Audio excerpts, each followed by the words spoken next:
It does happen.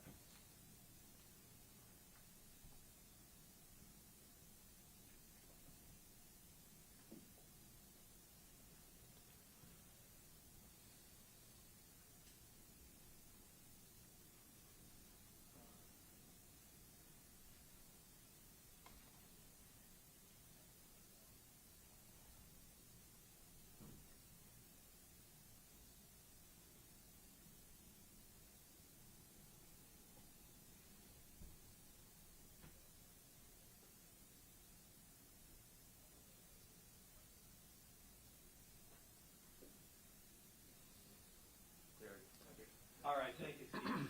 Now we're ready technically. All right, good morning, everybody. We're here to announce the completion of our independent review of the officer-involved shooting of Kalen Gensler in December of 2020. It's the last of the independent reviews of cases that occurred before I came into office in January of 2021. There are two remaining ones. One is pending trial, and the other is happened in the fall. So we will be proceeding with those in a timely basis. So we always ask two investigative questions, and the underlying investigation here was done by the head of the Screening Intake Division, Mark Ewan, as well as one of our investigators. But the two investigative questions we always ask are, was the use of deadly force resulting in the death of Kalen Gensler justified, and will any charges be filed against the Honolulu Police Department acting sergeant and officers who shot and killed Gensler? Conclusion: the use of deadly force which resulted in the death of Gensler was justified, and no charges therefore will be filed against the Police Department acting sergeant or against the police officer in the case. Now, here's Mr. Gensler. This is his criminal history, and it started back in 1999 with a theft and forgery of a credit card, then unauthorized control of a propelled vehicle, another unauthorized control of a propelled vehicle, then 2005, kidnapping, robbery, 3 counts of theft, and then more recently, in 2016, 2 counts of ownership or possession prohibited. This is felon in possession of a firearm. Place to keep revolver, unauthorized control of a propelled vehicle, promoting a dangerous drug in the 3rd degree, and place to keep ammunition. He also had 23 other traffic-related convictions, driving without license, speeding, that kind of stuff. Okay. On June 1st of 2017, Gensler was sentenced to 4 years of probation and 18 months of incarceration for the felony charges and 1 year in jail for the misdemeanor. All sentences to be run concurrently or at the same time. April 6th of 2017, his probation was revoked and he was resentenced to 10 years in prison for the Class B felonies, 5 years for the C's, 1 year for the misdemeanor. And prior to the termination of the sentence, he was released on parole on October 20th. Hang on a sec. Yeah. On October 29 of 2020. Just under 2 months later, State of Hawaii issued a warrant for his arrest for violating the terms and conditions of his probation. Now, let's lay out the scene here. It was the parking lot area for the Ho'okipa Apartments, located at 47330 Huimanu Road in Kaneohe at about 11:40. And the weather was slightly, so this gives you an idea of what the apartment area was like. And there are several buildings, apartment buildings in the area. Okana Road is over here, and Kahikili Highway runs next to it. Ahuimanu Road is going this way. And here's the next is more of a close-up. where you can see, and this is where the Jeep ended up being located, where these events occurred in and around that Jeep. So it started here on December 28th at about 11. Officer 2 doing routine patrol on his beat. That included this area. He noted a suspicious vehicle parked facing forward in the parking lot of the Ho'okipa Apartments. The vehicle, a Jeep, had front-end damages and was missing the front license plate. So he ended up pulling into the area, and he knew this was an area where stolen vehicles were often found. He entered the parking lot. He saw the Jeep did have a rear license plate. That allowed him to make checks on his laptop of the HPD case reporting system, the CRS system. It includes a lot of information for the police to check on and get further information as they're discovering what went on. And he discovered the Jeep was registered to Kaylin and Monica Gensler. Now, on further checks on CRS revealed the Jeep was involved in a kidnapping case that had occurred on December 19, 2020, and that Gensler was a possible suspect. A second suspect in the kidnapping was a female, RK. He then noticed a female who resembled the photographs of RK that he saw on the CRS system, walking with a child toward the rear of the Jeep. And she opened it up. She appeared to be looking for something within the rear of the Jeep. She then closed the hatch and walked back toward apartment C102. And because she resembled RK, Officer 2 believed there was a reasonable possibility that Gensler might also be in apartment C102 or nearby. Officer 2 made further checks on CRS about Gensler and saw that he had a traffic warrant. In addition, he then checked with the District 4, that's Kaneohe, Plainclothes Crime Reduction Unit, the crew unit, and that revealed that he also had an active parole retake warrant for violating the terms and conditions of his parole. A D4 crew unit officer, Officer 3, then told Officer 2 that the D4 crew would be responding to the officer location, so they would send several officers to that location. Acting Sergeant 1 of the D4 crew unit was the first crew officer to arrive at the parking lot, and he was driving a marked police car. Acting Sergeant 1 was wearing plain clothes and a ballistic vest marked on the front and the back with police in large letters. He also had his HPD badge hung on a lanyard around his neck. Acting Sergeant 1 met with Officer 2 next to the Jeep and waited for other officers to arrive. And he was briefed by Officer 2 about what he had discovered. At about 11:30 on the same day, Officer 1 was also on the D4 crew unit under the supervision of Acting Sergeant 1. He and other officers responded to the Ho'okipa Apartments. Officer 1 was in plain clothes and wore his department-issued ballistic vest, again with the words police on the front and back, and he had his badge on a lanyard around his neck. Officer 1 joined in the search for Gensler. Now, Acting Sergeant 1 and Officer 2 saw a male emerging from Building C. The male looked directly at Acting Sergeant 1, who immediately made eye contact and recognized and positively identified him as Gensler from prior contacts. Gensler started to walk and then ran away toward Kahikili Highway.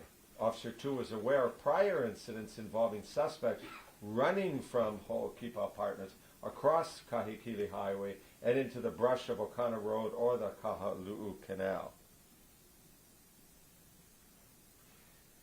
As a result, Officer 2 drove his vehicle out of the parking lot and onto Kahikili Highway to try to keep Gensler in sight. At the same time, yelling, "Police, stop!" Acting Sergeant 1 and Officer 1 ran after Gensler. Subsequently, Gensler was spotted by Officer 2 running between Building D and Building E, and then was seen by Acting Sergeant 1 and Officer 1 entering the parking lot. Okay, this is the area where the Jeep was parked, facing forward. So when the officer had driven by, he could see that it didn't have the front license plate.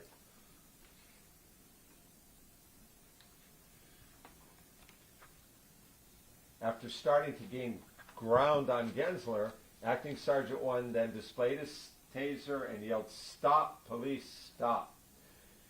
Ignoring Sergeant 1's orders, Gensler approached and got into the driver's seat of the Jeep and locked the door. Officer 1 approached the driver's side of the Jeep and pulled on the door handle as Gensler started the engine to the Jeep. The door was locked. Officer 1 yelled, "Stop, and don't do it." The Jeep's engine began to rev, and the vehicle dropped into gear. Now the two officers are standing by the side of the Jeep at this time. And the Jeep then reversed in a sweeping motion back right toward Officer 1 and Acting Sergeant 1. They both jumped out of the way of the moving Jeep to avoid getting hit. Gensler abruptly stopped reversing the Jeep such that the front of the vehicle is now facing directly toward Acting Sergeant 1, standing a few feet in front. Officer 1 was just to the corner. Hearing the Jeep's engine revving again, Acting Sergeant 1 drew his firearm and pointed it toward Gensler in the Jeep. The Jeep then dropped into gear and immediately lurched toward Acting Sergeant 1. 5 shots were fired in total at Gensler. Acting Sergeant 1 fired once at Gensler, hitting the hood directly in front of Gensler. As he fired, he heard other shots being fired by Officer 1. Acting Sergeant 1 then jumped out of the way, nearly being struck by the Jeep. So as you look at photos taken later, this is the entry point of the bullet that Acting Sergeant 1 fired. He fired once there. We'll get to this later on. This is actually an exit shot through the windshield that was fired from back of the car. So this is the only shot fired by Acting Sergeant 1, and it went into the hood.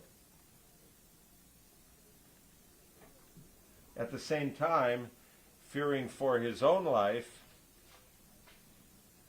and that of Acting Sergeant 1's life, Officer 1 fired 4 rounds at Gensler. 2 of the shots went through the front passenger side window. 1 went through into the rear passenger side door frame, and 1 through the rear of the window. One of the bullets fired through the front passenger side window was the one that struck Gensler in the head. So this is Officer 1, as the vehicle is coming toward him and then right next to him, fired 2 shots. One of these 2 hit Gensler in the head. The third shot went into the door frame here. And then the last shot went through the back of the window, going through the car and coming out on the front windshield. The Jeep then swung left at a high rate of speed and struck 2 parked vehicles, smashing them both and knocking them both up with the front of the Jeep onto the grass. And this is another look at it. Acting Sergeant 1 is yelling, "Stop, get out of the vehicle, show me your hands." The Jeep then slowly went backwards and finally coming to rest against Building B. And this, you can see the front of the Jeep from where it had smashed those 2 vehicles onto the grass and came to a rest there. Acting Sergeant 1, Officer 1, and Officer 3 approached the vehicle. They approached the Jeep. And Acting Sergeant 1 and Officer 1 saw through the front windshield that Gensler was slumped over the center console with his face down. He had labored breathing and did not respond to the commands to show his hands. Acting Sergeant 1 and Officer 3 tried to open the driver's side door. Because it was locked, Acting Sergeant 1 used a window-breaking tool to shatter the glass, clear it out. He was able to unlock the door using the automatic door function. Officer 3 then opened the passenger side front door, and he and Acting Sergeant 1 pulled Gensler out of the vehicle. They laid him down, and Officer 3 and Officer 1 administered first aid to Gensler until personnel from the fire department arrived. At about 8:50 a.m., an ambulance arrived. EMS personnel started treatment on Gensler. At about 12:13, the ambulance transported Gensler to the Queens Medical Center in critical condition. At about 1:21, Dr. Michael Hayashi pronounced Gensler dead. Subsequently, his body was transported to the Honolulu Medical Examiner's office. On December 29, 2020, Honolulu forensic pathologist Dr. Yoshiyuki Kikuchi performed an autopsy on Gensler. Dr. Kikuchi found Gensler had one penetrating gunshot wound to his head, and he determined that the cause of Gensler's death was that penetrating gunshot wound to his head. A toxicology exam was done on Gensler and confirmed the presence of alcohol, methamphetamine, amphetamine, and alprazolam, which is Xanax, a benzo, in his blood. On December 28, 2020, HPD towed the Jeep to the main station, and pursuant to a search warrant, they found a stolen rifle in the back driver's side of the Jeep. Evidence Specialist 3 took photos of the rifle and submitted the firearm into evidence.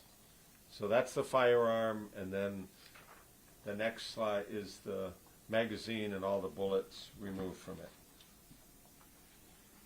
Acting Sergeant 1, Officer 1, and the other D4 crew officers, what I'm going through now are showing Mr. Gensler's awareness of the police presence, because we always look at that for these officer-involved shootings. Did they know it was police officers engaging them? So Acting Sergeant 1, Officer 1, and the other D4 crew units arrived on the scene. They were all in plainclothes. They all had their department-issued ballistic vests on with the word police printed in yellow lettering in the front and back. Their HPD badges were on lanyards around their necks. When Acting Sergeant 1 saw a male emerging from an apartment in Building C, he looked directly at Acting Sergeant 1. They made eye contact. He immediately recognized and positively identified the male as Gensler. Then Gensler started to walk and then away toward Kahekili Highway. To us, this is a consciousness of guilt. He knew the police were after him. He knew there was a warrant out for him, and so he ran away. Yelling, "Police, stop!" Acting Sergeant 1 started to pursue Gensler. After starting to gain ground, he then displayed his taser and yelled, "Stop, police, stop!" Ignoring him, Gensler got into the driver's seat and locked the doors. Officer 1 yelled, "Stop, and don't do it." Gensler revved the Jeep's engine and began reversing toward Acting Sergeant 1 and Officer 1. Now, our analysis always is we have to look, because there's no question a homicide occurred. So we have to look to see, are there defenses, are there justifications for the officers using deadly force? So first, we look at self-protection, the use of deadly force in self-protection. Two issues. One, did the actors use deadly force? Yes, no question about it. Acting Sergeant 1 and Officer 1 both intentionally shot at Gensler. Under the statute, shooting a firearm at somebody is deadly force, and those shots were not accidents. Secondly, was the use of deadly force justified? Yes. Acting Sergeant 1 and Officer 1 were trying to arrest Gensler for violating the terms and conditions of parole initially. They made numerous verbal attempts to get him to stop, give himself up. First, he revved the Jeep's engine, put it in gear, and suddenly reversed in a sweeping motion, almost hitting them Unfortunately, they got out of the way. He revved it again and suddenly accelerated toward them. Both of them then shot at Gensler. Second, we found, second is use of deadly force for the protection of other people. The use of deadly force in the defense of others involves two issues. One, did the actor use deadly force? Yes, again, Officer 1 intentionally shot at Gensler. Those shots were not accidents.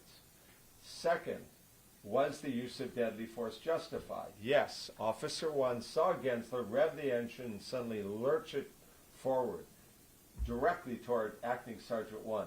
Seeing this threat to kill or seriously injure Acting Sergeant 1, Officer 1 was justified in shooting Gensler in order to protect Acting Sergeant 1. The third potential justification is use of force in law enforcement. The use of force upon or toward a person or other is justifiable when the actor is making or assisting in making an arrest and the actor believes that such force is immediately necessary to effect a lawful arrest. So it's justifiable when first the arrest is for a felony. Here, in addition to the other warrants, Gensler was committing the offense of attempted murder in the first degree when you try to kill a law enforcement officer. And he tried to run over the officers both when he reversed in a sweeping motion and second when he suddenly drove forward. Secondly, it's also if the officers were affecting the arrest were authorized to act as a law enforcement officer. Both Acting Sergeant 1 and Officer 1 were on duty as sworn Honolulu Police Department officers when the shooting occurred. So that element is satisfied. C, the officers have to believe that the force employed created no substantial risk of injury to innocent persons. Here there were no other people in the parking lot where the shooting occurred at that time. And the crimes for which the arrest is made involve conduct including the use or threatened use of deadly force, or there was a substantial risk that the person to be arrested will cause death or serious bodily injury if his apprehension is delayed. Here, he both tried to run over the officers as he was attempting to get out. He had already attempted to use deadly force, and that would have continued because other officers would have stopped him or anybody else who tried to get in his way, we are convinced, would have put folks in danger of death or serious bodily injury. So, conclusion. The use of deadly force which resulted in Gensler's death was justified. Acting Sergeant 1 and Officer 1 were justified at shooting at Gensler in self-defense. Officer 1 was justified in defense of others, and both Acting Sergeant 1 and Officer 1 in using force in law enforcement. As a result, no charges will be filed against either Acting Sergeant 1 or Officer 1 involved in the incident at Ho'okipa Housing on December 28, 2020. Now, you know, with this incident and other incidents in the news, you know, I'd like to address for a moment both any defendant who's got a warrant out for them, but probably more likely their families or friends. I don't know how many of these fugitives are going to be watching the news, no offense. But they are, and this past week, Donovan Shine, and back in April, Milton Kapule ran away from the Lamaka Work Furlough Program. And that's a really good program, so it's kind of a stepping stone between a prison cell and being out in the community. And they go off and work during the day, and then they come back in the evening. Well, those two folks left. But when they were arrested, they didn't try to kill the police officers who were arresting them. And because of that, they're still alive. Mr. Gensler and the last case we looked at, Dallas Pierce, both tried to kill the officers that were arresting them. As a result, they got killed. The police officers are within their rights when they're to use deadly force when deadly force is presented toward them, and they have to do that. So, and I urge the family members to, you know, first, don't run away. You know, take responsibility. If you're on probation, if you're on parole, follow the rules and stay out of trouble, and things like this won't happen to you. Second, if you're at a place like Lamaka, don't run away. This is an island. You are going to get caught. And if you use deadly force against the officers catching you, you're going to get shot and killed. And if you have drugs on you, you're going to get charged with another felony. Escape is a felony. You know, any drug possession is a felony. And if you try to harm the officers, you know, they're going to use deadly force when it's justified. Now, and lastly, this really isn't fair to the Honolulu police officers and the deputy sheriffs or the U.S. Marshals. Those are the folks that typically are making these apprehensions. And even if it's totally justified for them to use deadly force, they have to live with the fact that they killed somebody. I mean, you know, that's a burden, and they know it's possible when they join one of these departments. But it also isn't fair to them to do it when it doesn't have to happen. So I urge folks, take responsibility, and if your friends or family, you care about the individual, encourage them not to run away, and if they do, to turn themselves in and avoid things like this. So could I answer any questions? Yeah. How important was the officer's initial position when they made the arrest? They were beside, not in front, creating a jeopardy for themselves. And that, you know, how important was it in your determination that it was justified? I think it was. And their rules tell them, don't put yourself in the path of a vehicle. You know, come to it from the side. There wasn't another car right next to it, you know, where they could have even gone behind that. But when they're on the side, they're in as safe as possible a place. It's locked. If the door was unlocked, they might have been able to pull him out at the time. But I don't think they were expecting him to crank the car to the side and swing back. So I think it absolutely was important that they were approaching it from the side. And then when he swept back, one officer was right there in the front, the other was a little bit to the side, and then he just revved the engine and lurched forward. And part of it, as you can see from that picture where the Jeep was parked, right behind it was a tree and a chain link fence. There was really no place to go. They were right in front of it. So as a follow-up, to rev back, he had to go out of his way to try to, you know, go after them. Absolutely. So it speaks of intent, right? It does. And he knew they were police officers. He knew there was a warrant out on him. And so that's the time, give yourself up, you know. You got caught. And that's what other people have done, and they didn't die. So he really went out of his way, you know, to do that. And we're always, you know, happy. You saw the rifle that was there. Good thing that wasn't on the seat next to him, or we don't know, you know, if these officers would have been shot and killed. And there have been instances like that. It brings to mind Mr. Sinapati's case years ago when he was stopped by a solo bike officer. He had, I believe it was an AK-47 on the seat next to him. He leaned out of the window and shot the Officer Cook. I think Officer Cook got shot like 7 times or something, but he returned fire and killed, I believe, Mr. Sinapati. So firearms are really scary, and they did find, you know, a firearm in the back seat. I'm just glad it was there and not on the front seat. Yeah. You showed the photo of the bullet. It was an exit from the hood. But entering the hood. Oh, entering. This one entered the hood. Okay. This other one, this was an exit.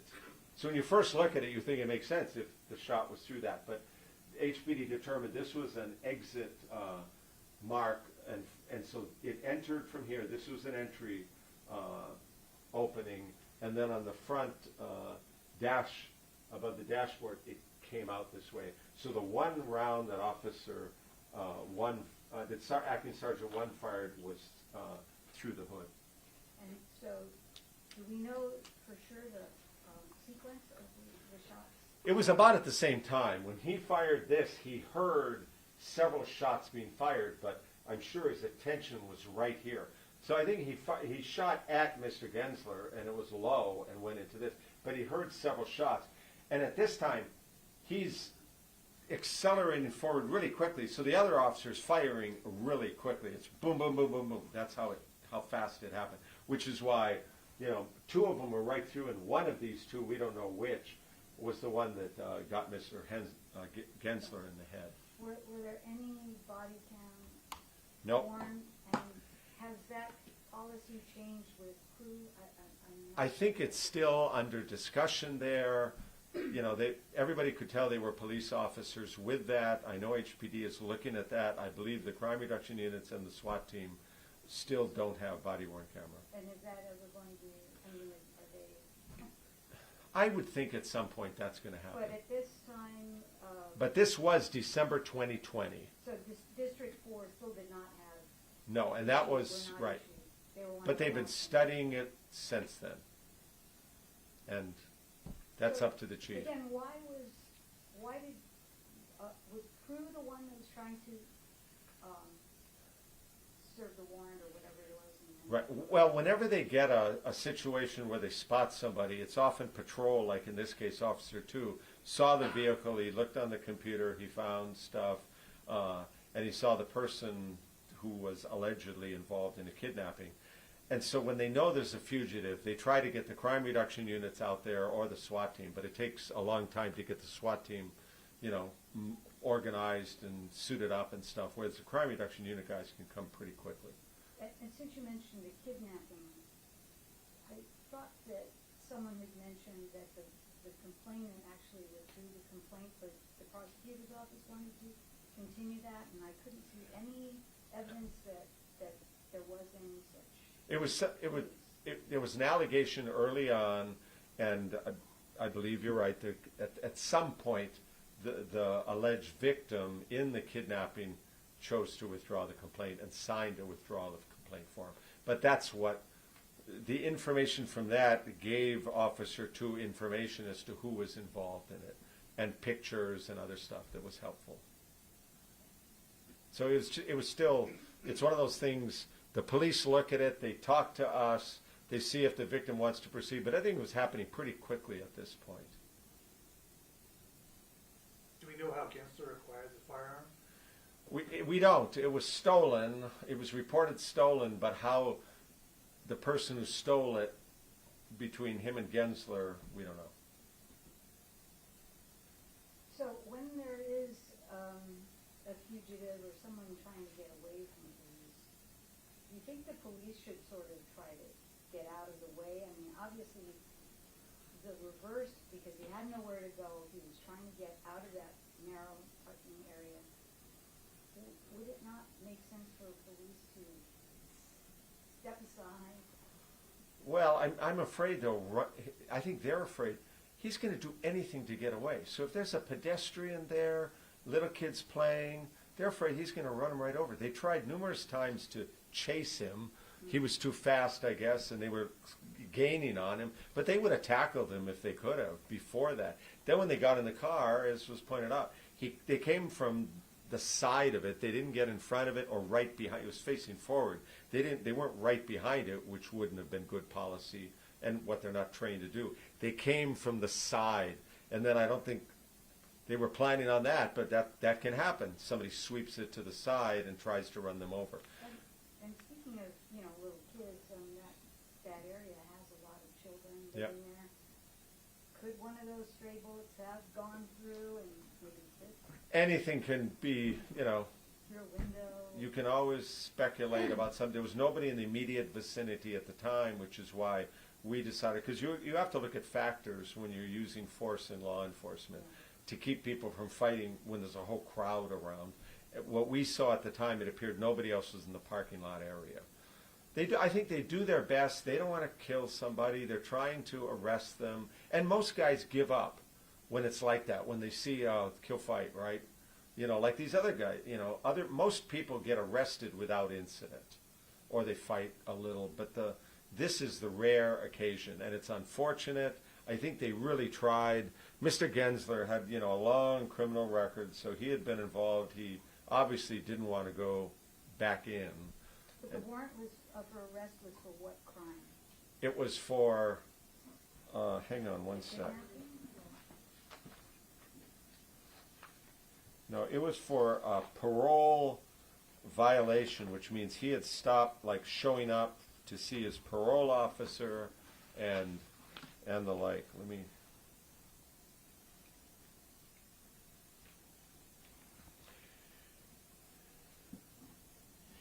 Okay, he had been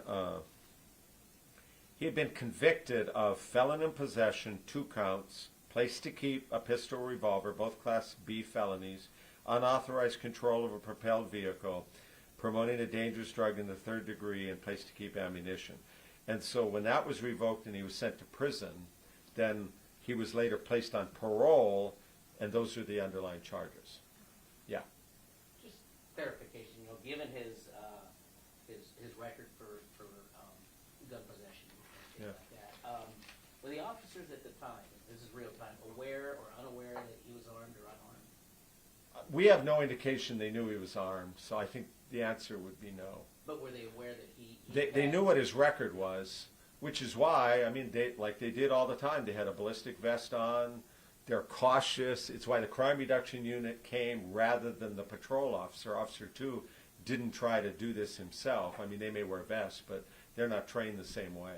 So I think they knew he was, potentially a dangerous guy. He had been convicted of weapons offenses. And so that's why who's ever available from the crew unit will go to the scene. That's why there were several folks, and they were coming because they try to back each other up and have as many people as possible. But that's why you saw the Officer 2 went out onto Kaikili Highway because other folks in the past had run across. And so they're trying, and maybe that boxed him in because he was on Kaikili Highway and he saw Gensler, but Gensler didn't leave the grounds. He just kind of turned when he was still among the different buildings there. So it's a dangerous job. They do the best they can as far as identifying who they're dealing with. I'm glad they're trained as they are and wearing all the vests, and most of the time they're able to make the arrests without shots fired. This unfortunately was not one of those. Did your investigators speak to witnesses in the conflict? They reviewed, what they do is they review what the police have done, and if they have any follow-up questions, they'll do that. I don't think they needed to in this case because almost all the witnesses, there were a couple of other witnesses to it, but their testimony was kind of duplicative, so I didn't go through that. It's in the longer report that you'll get when you leave. But they kind of came on afterwards, or there were people in the apartment who heard shots, and they didn't have much to add to that. So, anybody else? Okay, yeah. Last question. Big picture question. You've done a number of these public reviews. Yep. And do you think that this is effective in either adding, and a lot of them were justified, correctly so, but and a couple unjustified. And do you feel that this is adding, having these public reviews will add, increasing the credibility of what the police do? I think it does help, and the public can be reassured that a different agency is reviewing the actions of HPD. It's like we have a number of investigators here who work here, like 24. There are police officers. They're all armed. If one of them was involved in a shooting, we would have that investigated by HPD. So I think it makes sense to have another agency looking at it, and we will call it as we see it. No, but this is what the rule of law is all about. Nobody gets a pass. The former prosecutor's waiting trial. The police chief was convicted. So I think it's good for the system that you have independent agencies looking at it and calling it as they see it. You're never going to make everybody happy, but I think it really does provide a level of credibility that actions are being looked at, nobody's above the law, and we'll try to enforce it as fairly and even-handedly as we can. And do you think that crews should have body-worn cameras? I'll leave that up to HPD. I don't want to second-guess their call on this. I think it's probably going to happen at some point. They do a lot of things undercover and at different times. We have found the advent of camera phones, of surveillance footage, body-worn camera has really helped us to solve a lot of crimes and show what happened. It exonerates officers when people make phony claims about things. They're dealing with people often at their worst moment, so a lot of stuff can happen. Okay, well, thank you.